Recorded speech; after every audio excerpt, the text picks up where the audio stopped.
Welcome to Acknowledge to Action, where awareness becomes impact. I am your host, Matthew Benko. This podcast is about recognizing where we are, understanding how it impacts us mentally, emotionally, physically, socially, and spiritually, and using that awareness to create meaningful, lasting change. This is Acknowledge to Action. Right, we're live, man. Hey, John, thank you so much for being here to the Acknowledge to Action podcast. I'm really excited for our conversation today. Oh, super excited to be here. Thanks for having me on and really look forward to our conversations. Well, I always enjoy conversating with you anyway. We go back a few years now. I could say that now. We initially connected on LinkedIn, which a lot of my guests, that's where it all started. And from there, we've developed a relationship, had some very good conversations over the last couple of years. And here we are just finally sharing it with the world through podcasts. So this is great. I really appreciate you being here, and I'm looking forward to what we're going to get into today. Yeah, same here. And again, thanks for having me here. And LinkedIn's a great place to find the most random people that are right up your alley. I know for sure our conversation is going to highlight that and just discuss some of the things that connected us initially and has kept us in this conversational piece to just help each other out, beyond the uniform and what a lot of the things I've talked about with my previous guests on Acknowledge to Action. Absolutely. Well, it's great. Hey, tell us where it all started, man. You got a pretty cool story. I got some behind the scenes information. So tell us where it all started, how you got into the military, where you're at now, and then, just we'll take it from there. So, man, this actually goes way, way back to high school, right? So kind of in high school, growing up in California, I was trying to figure out who I wanted to be when I grew up. And I'm still trying to figure out who I want to be when I grow up. But I had talked about joining the military, and my mom was very against it. And so I had made a deal with my mom that I would do a year of college first before making that decision.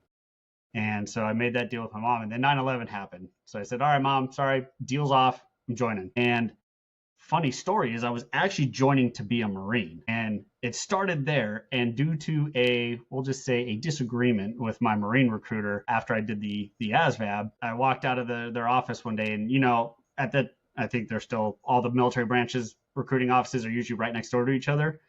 So I walked out, and the Air Force recruiter was walking in, and she had seen me many times before, and she's like, so how'd it go? Did you pick a job? I was like, well, this is what's going on. And she's like, why don't you come talk to me?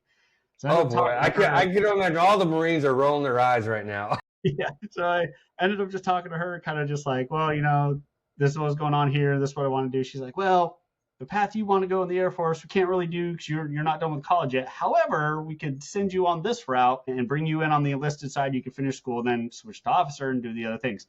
So I was like, all right, that's cool. Let's do it. And so I ended up joining the Air Force, and believe it or not, I ended up becoming a welder. I went in as a open mechanical contract. Okay. It's just sort of like, hey, I'm not sure exactly what I want to do outside of, I just know I want to work on aircraft or be around aircraft and all that stuff. So she's like, gotcha. So went in open general mechanical, ended up getting picked to be a metals technician. So became welder, machinist, fiberglasser, those things. So super cool. Loved the job. Actually, my first duty station was down in Arizona, in Tucson, Davis-Monthan. And then from there, the A-10s were there, right? Yep. A-10 land. A-10s were there. Then the invasion kicked off, and so I got deployed with them, but out supporting an Army unit. So did that, super cool. Took BIOP, all that cool jazz stuff. Well, came back, and the Air Force started downsizing. And my job, the metals tech job, though it was a great job, I loved it. It was one of those like, hey, you're kind of overstaffed. We need to get rid of you. Why don't you join? Why don't you get out? And I'm like, no, I don't want to get out. I'm enjoying this. Well, why don't you go reserves? No, I kind of like having a full-time paycheck. They're like, well, you need to do something else that's not here. And so the Army started their surge beef up. They needed people. They needed bodies. So Blue to Green program came out. For those of you who remember that was the transition over. I ended up talking with the Army guys, and so just some back and forth. And the Air Force finally came back and said, we will match any bonus the Army gives you if you go. And so went back to the Army guy, told him what was going on. The original program was supposed to be a 1-for-1 swap. So whatever job you had in the Air Force, or the Navy, you do for the Army. The benefit to my job is, even though the metals tech job was trained at Aberdeen Proving Ground within the Army school, is actually a few different jobs for the Army. And so I was like, listen, I kind of want to do combat. I don't want to do this for the Army. They're like, perfect, hang on. We look through this book. He's like, here are the jobs that qualify for immediate transfer regardless of your job. Scout was on the list. I said, let's do that. And then a month later, I literally left Davis-Monthan Air Force Base and reported straight to Fort Knox. No break in service, no anything. It was, I forgot the form number, but it was like, essentially, you're on loan to the Army. And so, Really? Yeah. So it wasn't a 214 cut. It was an actual like 9-3 something. But yeah, they put me on temporary orders to the Army. So I went through scout school at Fort Knox, became a scout, showed up to Fort Hood, deployed, came back, and my contract was up. So it was finish out your contract. When I joined the Air Force, it was a 6-year contract. And so I had switched at about year 3. And then they're like, my contract's up. So I went back to the Air Force and I said, hey, my contract's up. What do I do? They're like, that's a you and the Army problem. You figure that out. And so the Air Force cut me a 214 right there, said, congratulations, you figured out with the Army. So I went back to my unit and I was like, hey, can I re-enlist? They're like, absolutely. And I re-enlisted, and that started my career. That cool story. I mean, I know when you first told me that a couple years ago, I was like, wow, that's interesting. There's more to that. You just shared that. That's pretty cool. So you got a 214 from the Air Force, right? For your 6 years, right? And then how many years in the Army did you do? So technically 17. So when you combine the two, all 20 made up my career. Okay, so you retired from the Army. Yes. Cool. Okay, so you technically have 2 DD-214s. Yeah, technically I have 2 DD-214s, but it's because there's technically no break in service. Because the way it overlaps. So because I had already reported to Knox without breaking Air Force contract, that's why it just looks really weird. But because the Air Force says I wasn't coming back to them at the end of that 6 years, I could not re-enlist with them. The Army said, well, you can re-enlist with us and just stay here. And so when I did that, that's what it looks really cool, because my 214 for the Air Force ends on one day, and the very next day is when my Army new contract begins. And so when you merge them together, you look at it and there's no break in service. That's really cool. That's interesting. That's not something you hear every day in somebody's military journey. Yeah. Usually it's the other way around. I started off Army, Marines, and I went to Air Force, and I just kind of, and hey, this is coming from an Air Force guy, so I'm being I'm being critical of the Air Force, and there's some perks to the Air Force. So it's rare that you hear, okay, I did Air Force, and then I'm like, you know what? I've had enough of this. I'm doing Army. That's pretty cool, man. I don't want to get it twisted, right? Like, the Air Force was great. I did enjoy being a welder and a machinist in the Air Force, right? So I don't ever want people to take it the wrong way. It was just the job did not promote.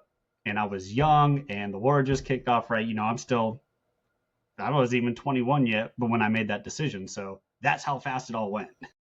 Well, I think it speaks to this whole acknowledge to action piece, and that's why we're talking about this today, because you had a moment of awareness and you did something about it. Now, that awareness sounds like it was prompted by situation, chance, and circumstance. Mm-hmm.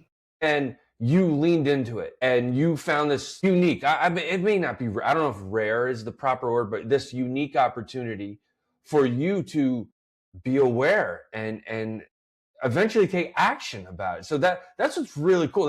This is really setting us up for a really great conversation. That's what this is all about. Acknowledging, being aware to acknowledge, and then doing something about it. And sometimes that's very from within.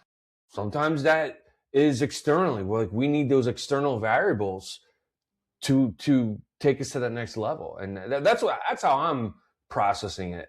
Oh, absolutely. Because everything was circumstance, but it was also me being able to kind of step back from myself and actually look at the whole situation as a whole. Right. Yeah. So looking at it from the Air Force perspective, looking at it from the Army's perspective, looking at it from my personal life's perspective, and saying, that Venn diagram, where do all these bubbles meet? And what does that look like? Yeah. Oh, I like that. I like that word, inventory. Inventorying yourself mentally, emotionally. You know, I've what I'm leaning into now with my retirement from the Air Force is my post-military MEPS: mental, emotional, physical, spiritual, and social. Right. So it's two S's, right? I just threw on another S there because it's so important.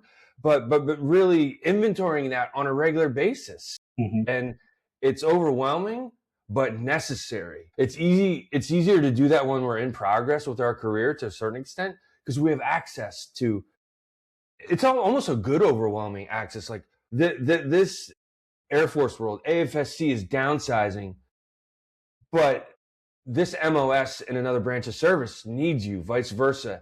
And you it's a little bit easier to manage that. Whereas post-military, where we're both at now, a little bit different. Yeah. It's a little bit different. So that's cool. So you retired from the Army. Talk a little bit about that, what your Army career meant to you and how that set you up for success. Because I'm cheating a little bit. I got a split screen here. I got to reference some of the things. You got so many good things. It's hard for me to say from memory what you're doing, what you've done, and how you set yourself up for success. Tell us a little bit about that. All right. I will attribute it a lot to I had some really great mentors, both in the Air Force and the Army. So, you know, kind of you guys already got the gist when I switched branches. So I went to be a scout. I'll never forget one of my first squad leaders at Fort Hood. Very impactful. He was very all about paying attention, right? And not the military term of paying attention, but like the pay attention to what's going on in the world. And not from the news sources, but like what's going on in your world, what's going on here, and you know where they kind of jive together. And so he was really good, kind of mentoring me through that as a young specialist. And then I got switch brigades, got another squad leader, and Sergeant Sal. In fact, he is still serving. He's a sergeant major now, but at the time, Staff Sergeant Sal Konovic, he really like pushed me to my limits, and not just physically. Like he wanted to bring out the best in people. And I kind of got this really neat nickname called Special K. So specialist, and because of my last name, but they just usually shortened it to K. Well, Special K was kind of a smartass and liked to run his mouth a lot and try to be thinking he was always right, which wasn't the case. So Sergeant Sal made sure he put a stop to that, but he gave me some good lessons out of it. And he really pushed me to lean into being able to kind of step back from myself and see a situation for what it is as a whole. So he really fostered that, mentored that. And then we had some deployments together. It was really good. It ended up becoming a drill sergeant. Through all that, the Army decided that whatever reason, I needed to be a drill. And so it's kind of using those skills now and trying to relay it to my trainees, the privates, and kind of like mentor them, grow them. And then so through teaching them, I was able to grow myself a little more. And, you know, a lot of great leadership I had there, and they kind of mentored me.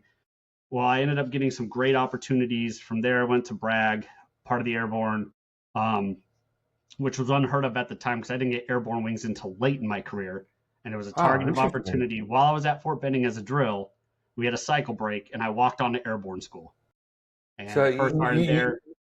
Yeah, go ahead. You did your 5 jumps, and you got jump qualified and all that? Yeah. I walked out to the school, and the first sergeant at the time, he loved drill sergeants at Benning. So I walked up and said, "Hey, First Sergeant, here's my packet. I really want to get on. I don't have a hard slot for this." And he was like, he looked at it, made sure everything jived and was good. And he was like, "I got an idea." Walks outside. He says, "Who doesn't want to be here?" A few people raise their hand. "All right, you're gone." He's like, "There's your slot. See you tomorrow morning." What? So school, boom. And it was an airborne school. Went back to my commander, said, "Hey, they got me in. Cool. Go for it." So I did airborne school there. And that's awesome. That's what I love about the Army. Like, so I'm a C-130 Air Force guy, so I got to work a little bit closer with the Army in training and operational, a little bit more than, say, an average AFSC. Mm-hmm. And I'll take another shot at the Air Force here, because some days they run it so much like a corporation. There's no way if a slot opened up that they would send, say, an aircrew guy or C-130 loadmaster enlisted who's motivated to go to jump school, because it's corporate. It's just like risk reward. Whereas Army is like, cool, don't die, you know, like just do it, don't die. And then you get your jump. So I had to say that. I didn't want to cut you off, but I just had to take that Well, no, opportunity to it's share true. that. All of us, in the Army, we say the Air Force is just a corporation in uniform. That's Yeah. all. But yeah, the Army's like, can you run fast? All right, you're good. Yeah, go ahead, go to school. So let's call it for what it is. The Army doesn't care as long as you can run. But yeah, did that, came back, and That's then cool. I ended up getting orders to brag, right? And so again, for the Army, being late in your career, the Army is usually really good at go back to where you grew up because that's where you have proficiency. But I guess so in my world, the scout world, they were just hurting for leaders who were airborne qualified. So they sent me to brag against my will. But that actually created a really good opportunity because I got a new experience. I had to face things from a different perspective because I'm going to tell you this, they did not like the fact that I was a 5-jump chump showing up as a 7 now, a sergeant first class. How could you lead and you're not a jump master? You're not even close to being a jump master. I'm like, well, guess what? The Army said so. Like, Yeah. I got to deal with it. You got to deal with it. But it created great experience. Interesting. Great opportunity. I ended up deploying with them, came back, and that mission was very unique because it wasn't like a typical deployment. So this is OIF is over. We've transitioned past New Dawn. We're in Inherent Resolve or whatever it was. So I was actually out in Union 3, but I was mostly doing a lot of work in the embassy for the 82nd Chief of Staff and the CG. So that's who I was supporting on this mission and just acting more of an ops guy. And through that, the chief of staff was like, so what are some of your big goals, your aspirational goals? And I was kind of talking to her and I said, well, one thing I would love to do is eventually get to the Pentagon in some way, shape, or form. So the thing that, we talked about it. I was finishing college at the time and getting a degree in political science and government. And so I was just like, that'd be cool being a strategist out there or whatever. So fast forward, we come back from this deployment. She leaves. We're doing my thing. The Army's now trying to figure out where they're sending me next. So they're like, well, you're not staying at Bragg. We don't know what we're doing with you just yet. Got this opportunity comes up. I get a random phone call says, you have a interview with the Vice Chief of Staff of the Army's staff on this day, this time, figure it out. That's all the email said. Yeah. So figure it out. Yeah. Get with my commo guy. Hey, I got to do this VTC. I don't know what's going on. He helps me out. Great dude. Boom. I make that meeting. So go through this interview process. I have no clue what's going on other than I'm supposed to be interviewing. Have no clue what for, why. And so they're talking to me, really good interview. And my CG, I walk out of the interview. My CG's like, what was that about? And I'm explaining. And I was like, but you know what, sir? This is General Corilla at the time. I was like, hey, sir, I think this is just one of those, they needed to interview people just to say they interviewed a lot, but they've already probably picked someone. So I have no clue what the job was for, what to be doing, none of that. And he's like, okay, yeah, that sounds about right. 2 days later, he gets an email from them saying, send him up to DC right away. We want to do we need him to walk the floor with us. That's all it said, walk the floor. What is going on? He's like, hey, I'm supposed to send you up to DC next week, so here's what you got to do. So did all that, go up there. Now I'm actually walking the floor. General Allen, who was the Vice Chief of Staff at the time, walking the floor with him at AUSA. Still no clue why I'm there, what I'm doing. They're just talking. And he's like, hey, so 2 days go by. And then finally he's like, hey, I want you to come on a Europe trip with us. We're doing this Europe rotation going to these bases. Sure. So the guy, I didn't know it at the time, but the guy I was there to replace, he was like, oh yeah, Sergeant Goffigan's going to get with you. You guys just follow his lead. He'll tell you what to do. You guys will take care of this. So do all this. We do this big Europe rotation, just kind of visiting a bunch of bases out there, talking to the CGs, come back. Come back to Fort Bragg. My TDY is over. Again, no clue what's going on. And then 3 days later, General Kurla comes up. He's like, well, you have your orders. We know where you're going. I was like, cool, where am I going? You're going to the Pentagon. You now work for the Vice Chief of Staff of the Army. I'm like, what? So that's how I ended up at the Pentagon. Figured out the role, right? Got into this is essentially an outreach role, an operations role up there. So working with the Vice and his staff, and it was really cool. 3 years up there, great experience. That's when I kind of figured out I'm at a new level. So those of you who know General Beagle, he was Colonel Beagle at the time, and he was my mentor. He was the XO. And he mentored me up there. And so he's, again, one of those guys is he rides you hard, but he pushes you to the limit in a good way.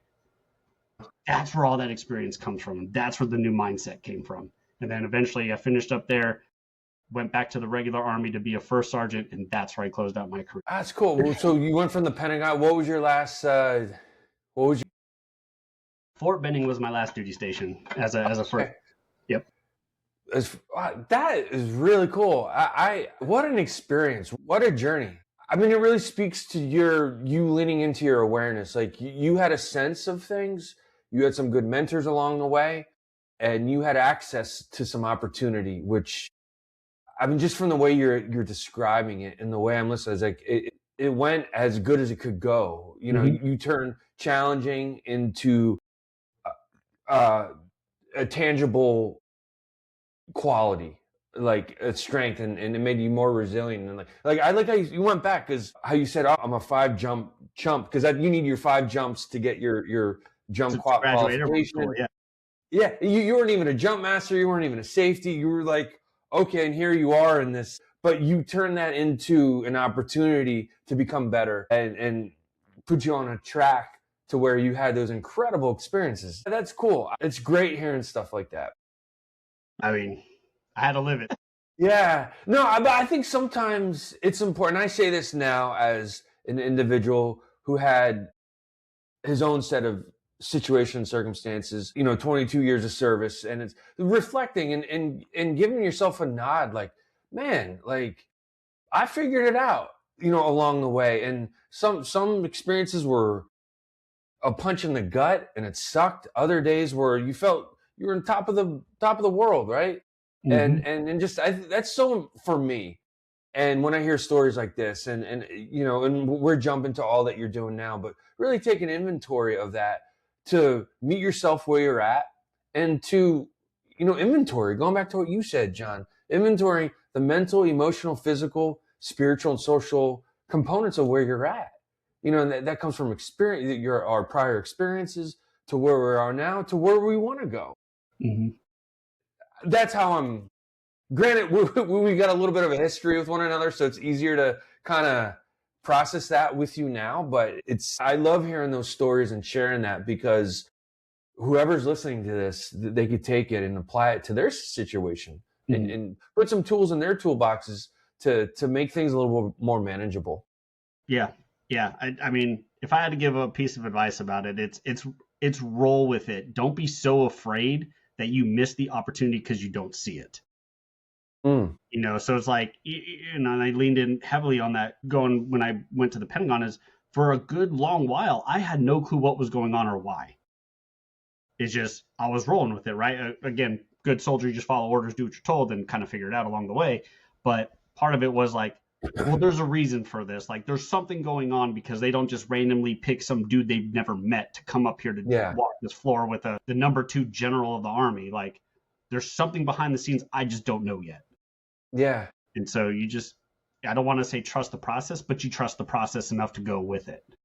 Yeah. And too many people, I think, in my personal opinion, is too many people are so risk adverse or so scared of the unknown that they don't lean into these potential opportunities that are knocking right there. You really lean into what could be, uncharted territory. Going into it's very overwhelming, and there's a lot of different words we could use. It's scary, fearful, intimidating, and all these energies and feelings that could prompt us to not proceed. Mm-hmm. And I feel like, to a certain extent, those feelings are there for a reason, because it could be a threat. It could be something that could cause harm, not just in the physical sense, but for the sake of generalizing it, it could be a physical sort of challenging situation that could cause harm. Whereas it takes a different type of mindset and awareness to acknowledge, hey, this is an opportunity here. And that comes with, there's no recipe for that. Like, there's no, but whether it's mentorship, prior experiences, who we are, what we bring to the table personality wise. So it's any number of things. But I think the takeaway, what I'm hearing is just trust yourself, trust your instincts. And I know it's a little bit of a cliche at this point, but get comfortable with being uncomfortable. Like, there's something to that, though. Like, the cliches are there for a reason, I think, just to remind us in our own way. Yeah. Oh yeah. And I think the be comfortable with being uncomfortable. I mean, I think no matter what branch of service you're in, the military is just great at already keeping you in that mindset. Yeah. Because even in the Air Force, right? Like, there's just a lot of things that you don't know what's going on. It's out of your control. It's 4 pay grades above you, and you'll figure it out when they figure it out. It's time to tell you, and you just kind of roll with it. So I Yeah. think military members just need to lean into that. Like, you're already experiencing it, so make it fun. That's a great point. And I think that's a great segue into post-military service, right? Whether it's 4 years, 6 years, or, a 20-year and beyond retirement, right? We get so used and conditioned to being comfortable with being uncomfortable and dealing with change, and constantly every 4 years, generally speaking, you're doing something different. Just right when to the point you're getting the gist of things and you're getting into a routine, a stride. It's like, okay, go do this now. Like, and sometimes in the form, like you said, in your, go figure it out, just be prepared. And I wrote it down, walk the floor. I would like to name the podcast, that episode, just based off everything you've said so far. I just think it's funny you say that, awesome, because that was literally my post on LinkedIn today, was walking the floor. it's so true. And it's like walking the floor, it could be like symbolic. What does that even mean? Is this just show up, be your best, right? How do we apply that to post-military service? Because now it's a big vast. It's like, hey, good luck. Here's your 214. We get you got the GI Bill, you're set, and then boom, it's like you're really looking into the unknown in some ways. So I'd like to read something to you first before I ask you like how you've managed that. And this is from one of your posts a couple days ago. It really stuck with me. But you said real change looks structural redesign, budget allocation, incentive realignment, accountability shift, capability building. If it doesn't, my handwriting's terrible. I own it. Okay. Hey, I'm glad this is my podcast right here. If it doesn't have, if it doesn't have that, if the inside doesn't change, there we go. I'm so going to edit this. So if it doesn't change, the outside is marketing. You wrote that on one of your posts a few days ago on LinkedIn. Can you speak to that a little bit? Because I think it really speaks to what you're doing, what you've started, what you're building, and how you've managed your post-military service. Yep. So the real underlying theme of that whole thing was your actions are going to show well before anything you say, right? And so if you're just out there not improving yourself and changing, and you're expecting the world to collaborate to you're just marketing yourself in that aspect. You're just saying, hey guys, you should come to me because I'm just great. But no one sees or understands how you're great if they don't see it, right? It's the old adage, if you have to tell people you're in charge, you're not in charge. It's the reverse of that, right? Or the equal to that. Yeah. So you're either marketing yourself through your action or you're marketing yourself through your words, but one has more weight than the other. And so that's the underlying theme. And it's kind of just, I guess you could say, kind of how I've lived my military career. I don't want to say I show up and do the work, but I show up and kind of just figure it out and just kind of go with it. And I try to do things a little different than the quote unquote the norm. And that's not because I want to be standout, or that's not because I think I'm better. It's more or less because there was an issue at the time that I was just trying to solve for. And I was just in my own way approaching it that way, versus you have to do it like this and you will do it like this. And, certain things that applies for, and you should, especially when safety and life and things are involved. But if there's leeway to play in your field, I don't always have to run along the line. Yeah. No, that's great. That really stuck with me. I actually texted that to myself, and to prepare for this, our talk today, I wanted to reference it. So I wrote it down on the classic sticky note, But it also, I like how you talked about that personally, how it applies to you. Because I think it also applies, without looking to directly at the quote and how you share that, you are also the founder and CEO of Frago 22. And it spoke to what the services you provide there as well. And this really, again, the reason why this really stood out to me is passion and purpose. Just my opinion, it sounds like, and it looks like you really found where your passion and purpose is really lined up and aligned in a way that is purposeful, that is helping others, that's helping other organizations get better, because it starts with you. Like, you identify that when you apply those principles to yourself, and then you manifested that into a service and a product that's going to not just help others, but organizations. And I'll be a little dramatic here. I don't think it gets better than that. When you're able to do it that way, because people pick up on that. I know corporate settings get beat up and because it's phony baloney corporate setting. I get it. It comes with the territory of getting more than one or two people in the room. There's just like, it's just a vibe, right? It happens.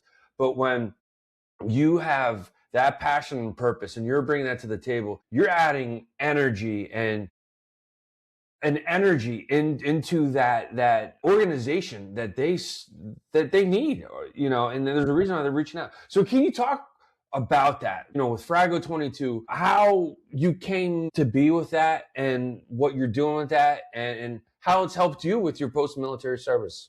Yeah, absolutely. Because I think you hit it spot on. So like normal people, when I left the military, I got a job kind of working corporate America. I started seeing those rifts. Like, you already kind of know that it's going to be completely different, right? The military and the civilian sector, already just off the bat, completely different entities. But kind of navigating just like how different it was, how more on your own you are on the civilian side. Yes, you may have a good team. You may or may not have a good team or individuals you work with, but the structure is different. And, kind of reflecting on my own journey, I'm like, well, listen, I joined pretty much out of high school. It was only a few months before 9/11 happened. So it was like, this is my entire adult life up to that point was literally the military. Sure, I worked jobs before while I was in high school, but it's not the same, right? I wasn't in a corporate job doing corporate things at a more higher level. So it's just, okay, where's that disconnect? And then, kind of looking back to look forward, said, well, what does the military do different that the civilian side doesn't? And I rewinded it all the way back to basic. I was like, basic training brings you into the military because it has to get you in line with values and culture. But nowhere does that happen on the civilian side, whether you join the military or not. You really just, you kind of go through school, and then you may go to college, get advanced degrees. You may enter the workforce. But again, there's no kind of like, here's your introduction to it, and here's how you assimilate, and here's how you go, and here's how you become successful. Yeah. And it was kind of taking that structure, pulling it apart to re-put it back together, and then what's strong in the civilian side that the military sucks at, and vice versa. And then it's like, wait a sec, you start to see those similarities, and you start to see the norms. And you're like, well, this is fixable. There's ways to do this. And, so that's kind of what stood me up. First, it started, and actually first, my whole thing was just to help transitioning service members. That was literally Frago's beginning, was strictly to help fill the gaps where TAPS transition couldn't touch, and kind of give that mentorship and guidance. And that's what it started. But then, there's all these great organizations out there kind of already doing that, helping veterans transition and all that, and service members transition. And I said, well, no one's helping the businesses actually make sure they're, one, getting the right people, but two, getting the people who stay. Back in 2023, American Corporate Partners did a survey, or they did a study, and they come to find out that 80% of veterans will leave their first job within 18 months, 79% at the year mark. So it's like, well, why is this, right? And it got me thinking, well, why? Then I realized I did the exact same thing. I'm part of that statistic because I only stayed in that job a year. So I'm like, and that was the spin up of Frago. And I started realizing, through my experience and kind of where I was going with helping these businesses, it was all starting in culture, the culture of the businesses. Even businesses with great culture, it's usually rooted in there at the beginning. But one thing I'm going to hit on that most people won't talk about, you hear culture a lot, but no one talks about the individual culture. And I mean literally the individual Matthew has his own culture. John has his own culture. But Yeah. that permeates out into the world and how you run business and how you work and how you connect with people, right? And that's kind of how I started building Frago from that direction. So I'll share a quote that I learned when I was in grad school. This is before I cross-trained into being a C-130 Loadmaster. So it was I don't know, a long time ago, 15 plus years ago. The class I was in was group counseling, group dynamics, I should say. It was group dynamics. And of all the things that were taught in that class, one thing really stuck with me. The microcosm reflects the macrocosm. Mm-hmm. What you just shared kind of prompted me to reflect on that. It's like who we are internally as an individual really has a big effect on the collective organization that we're a part of. Mm-hmm. And when those are aligned, that's great. Passion, purpose, firing on all cylinders.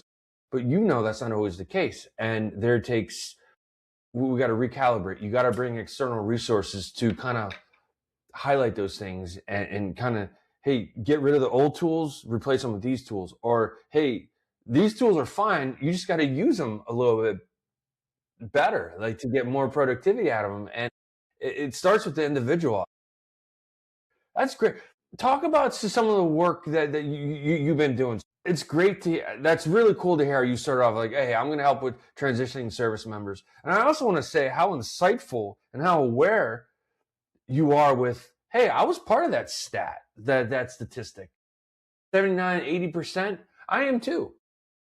And I sometimes I always feel like I'm always on the verge of being that statistic of, all right, moving on, I'll figure it out, And I think that's linked to our conditioning too. Every 4 years, it's just like, you almost like got so used to that. And when you don't have it, it's a Mm-hmm. I like that. Yeah, I think that's the proper word for it, peculiar. I don't even know how to spell it. I could barely say it, let alone spell it. And I think it's important to supplement that and be aware of that, acknowledge it. So then we're able to build our toolbox, post-military service in our way that best serves us. Because when we're serving ourselves in that capacity, we are an incredible resource for organizations, whether it's as a consultant company like you are with Frago 22, or you're a part of that collective effort. So if I was part of a leadership team of an organization that recognized and identified, hey, we need to bring in something like Frago 22, or we're aware we need to do something. And that's, well, what would you say to that leadership team and what you bring to the table? So usually there's an underlying issue, problem, or stressor, right? A lot of the companies I work with, the biggest impact they have is turnover. Why is no one staying? Why doesn't anyone want to work? And why are we not being competitive? We talk about turnover a lot, and we blame it on the generation and the workers and this and that. But a lot of companies don't realize how much money they actually lose because of high turnover, right? Sometimes you just think, oh, well, somebody left, that's a paycheck they're not paying, so they're actually gaining money. Well, no, it actually costs them a lot of money because you're looking at about 2 times their salary in everything that's lost. So sure, you've lost that person, but what did that person take with them? They took institutional knowledge with them. They took experience with them. They also just left in their wake workload that other people have to pick up. Yeah. Matthew leaves, and guess what? There's going to be members of his team that now have to help pick up some of their workload. What does that now mean? That means they're less focused on their original workload. So now they're producing even less. So let's just hypothetically say John had to pick up Matthew's slack. John was only shooting 89% efficiency anyway. Well, now that I'm dabbing into some of Matt's stuff, well, until they replace him, now my role is maybe at 70% capacity over there because I'm allocating the rest of my resources to Matt's shortcomings because he's gone. So now we've lost efficiency in 2 spots, not just 1 spot. And then you divide that across the team. Now you have to advertise the job. Now you have to hire someone on. Now you have to re-onboard them, retrain them. Then you have to get them going. And you still have lost that institutional knowledge and experience that Matt took with him when he jumped ship. So when you add up the math, right, and that's what I show them. It's like, here's the math of you bleeding out. Here's the math of people stay 2 or 3 years longer. And that's where we start. And then from there, it's building the proper systems. It's building the proper culture, how you run it, how you train, how you lead. And what a lot of companies fear is doing those things because they think it's more expensive, when in reality, it's cheaper. It's just, it requires more upfront cost versus long end cost. And that's where they mix it up. They chase the $5 here at the expense of $50,000 down the road. Great. First of all, you're giving this guy Matthew way too much credit. But no, seriously, that is awesome. Like that's like an intangible value, because it's I would imagine it's hard to put a number figure, a monetary figure on that, because what you're speaking to is recruitment and then retention. A lot of teams, recruitment, that's the shiny object in the room that gets a lot of the resources, especially from a military standpoint and big corporate. Recruit. Well, if we invested some resources into retention, the machine feeds itself then. That's what it sounds like. It's like, hey, recruitment, we get people in the door, that's easy. How do we get people to not leave that door, or to find the exit door out? And I know that's a common thing among, whether it's military, corporations, educational institutions. You know, we could talk a little bit about the GI Bill. Like, GI Bill brings veterans who've earned that benefit and their dependents and their family members. It's real easy to get them in, but what are you doing to get them to the finish line? That's a big thing in higher education. Like, yeah, that's great. You have X amount of students, but how many are graduating? And how many are applying that to the workforce, right? That's a separate podcast for a separate day where we could really crunch those. But that, I really appreciate how you said that. It is, hey, let's look at it from a different lens here. And those who are willing and able to acknowledge that and maybe put some of their defense mechanisms aside, their ego, whatever you want to call it, man, those are the ones that are going to sustain. Those are the ones that are going to benefit from you and Frago 22, you know, bringing those resources to the table. Yeah, I'm going to partially brag here for a moment. One of my first big clients was it was an automotive repair company, a national chain automotive repair company. And they were just having a huge issue with turnover, right? They were getting good mechanics in, doing good things, but they were just bleeding talent, right? These people weren't staying long. They were leaving, either going to other jobs or starting their own stuff. And kind of just stepped in and, you know, again, and I started from the turnover side. Okay, what is creating the turnover and why? And, you know, you start peeling back the onion, and it was very simple stuff. Like, either their systems themselves were just very loopy and they just kind of need to tighten it up. Some of it, they didn't have a system. Others, they just refused to train their people. And, you know, so it's just sort of like, hey, we don't need a huge refinement. We don't need an overhaul. Actually, here's just some things we can tidy up that are relatively inexpensive. And hey, leadership, this is where you need to step up, and this is where you need to actually be your role as a leader, and when to turn on a mentor hat versus a leader hat versus a manager hat, and kind of just putting those into place. That solved the first part of the issue. Then the next part is I got on one of the leaders. I'm like, hey, this tech just left because he asked for a $2 raise. He had been with you a year and a half, asked for a $2 raise. He's been putting in the work. He's shown he was worthy of it. And you denied him that, right? And you talked the money, you talked this and that. He ended up leaving. He found another company that would give him the $2 an hour. I was like, but you just replaced him for $4. I was like, your own math worked against you. Like, you were so afraid to spend $2. Now it just costed you $4 because the only person you can get to take that role now, that was the wage they wanted. And it was an equivalent experience. Yeah, the new guy had a little more like time on set, the experience, but did he have $4 more experience? I was like, because he hasn't worked for your chain, so he doesn't know your guys' systems and your processes and your onboarding and your training. Interesting.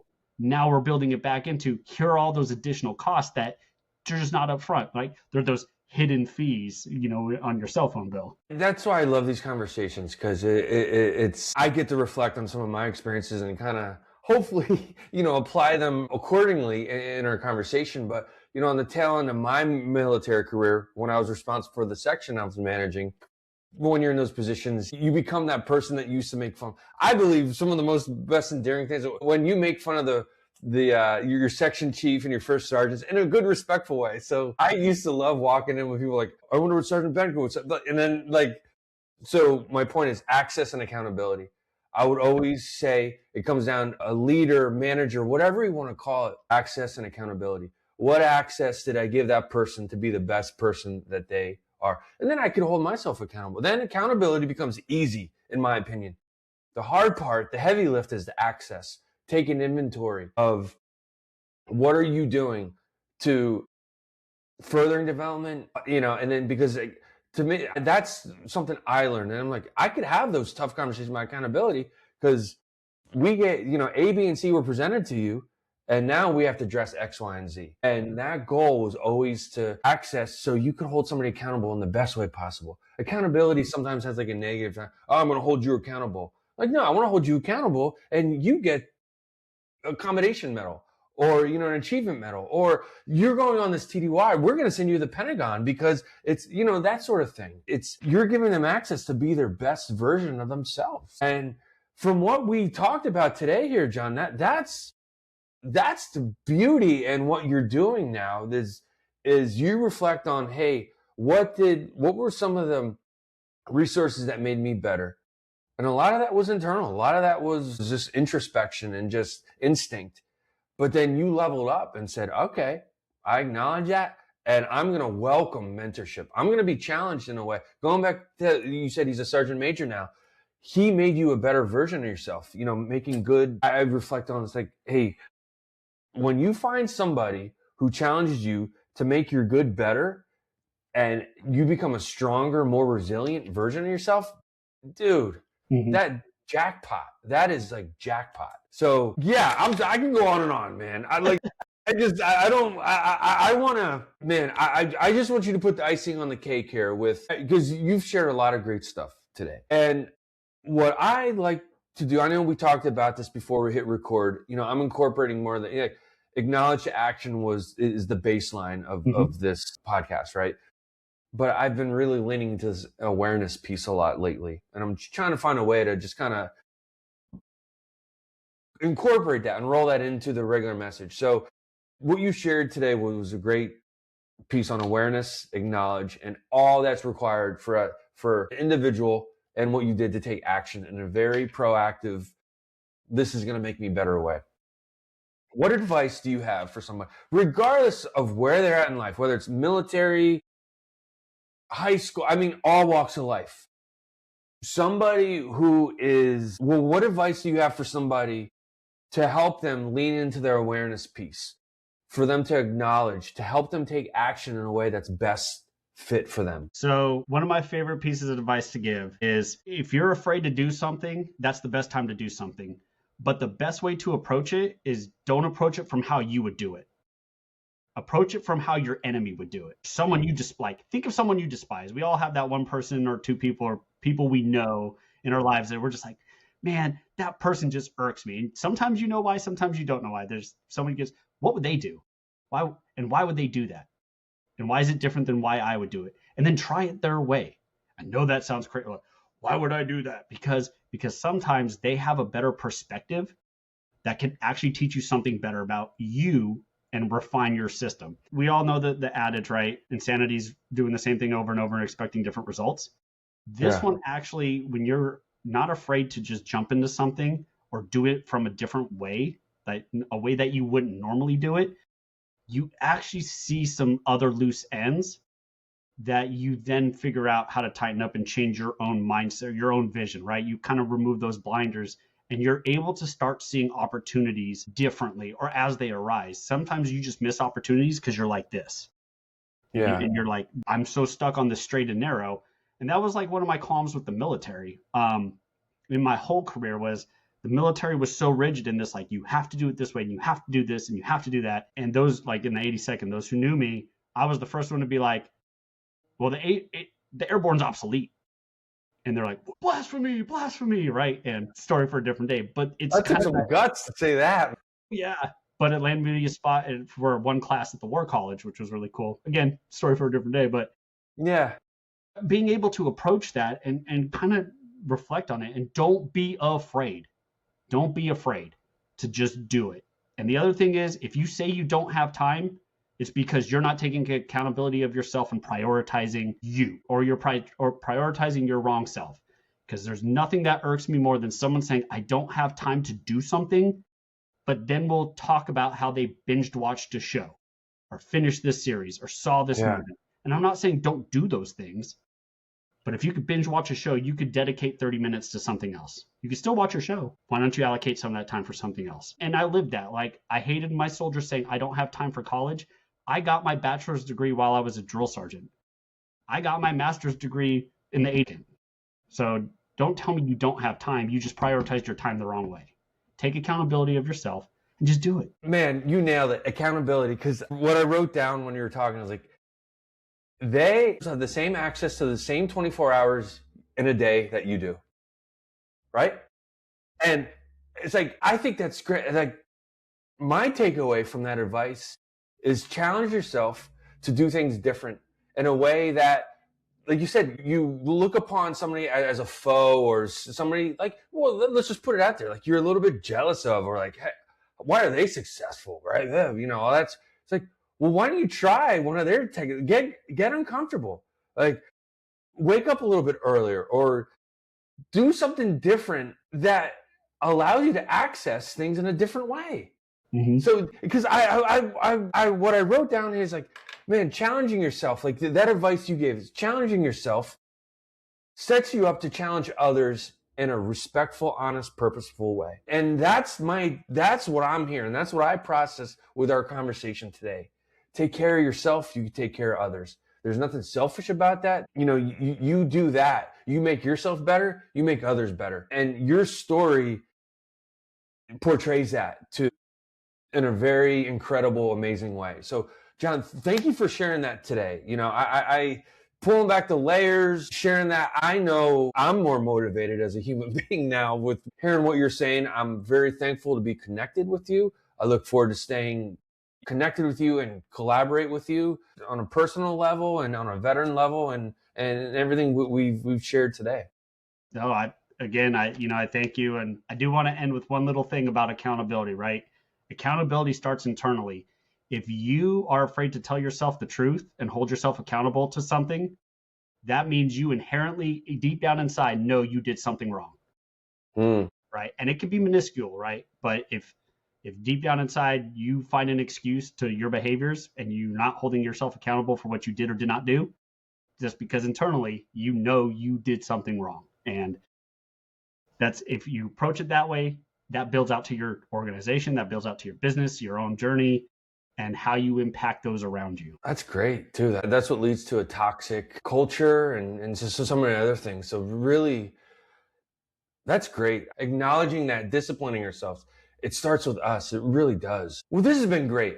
What song, there's so many great parts to having these conversations, but I always love asking the question, what song do you want to dedicate to the Acknowledge to Action podcast playlist that speaks to you, or maybe something in the moment based off our conversation? Oh, this is terrible. This is terrible. Because there's so many good songs out there, right? It is, yeah. Okay.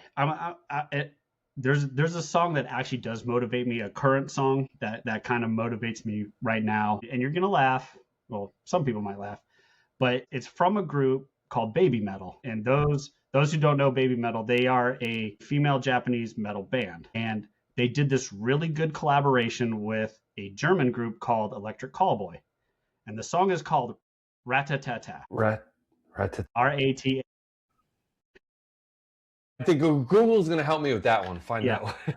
But in this song, right, when you listen to their portion of the song, because again, they're singing it with another band, their chorus of the song is all about pushing yourself to the limit and going further and going to be, I don't want to say the best version of yourself, but really just giving it your all in that good way.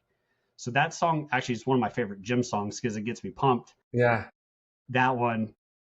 I think that one would be my favorite right now because that's the one I'm like really big in. Yeah.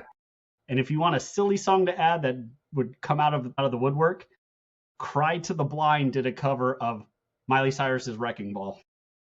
Okay. I don't mind admitting this. I like that Wrecking Ball song. I love that.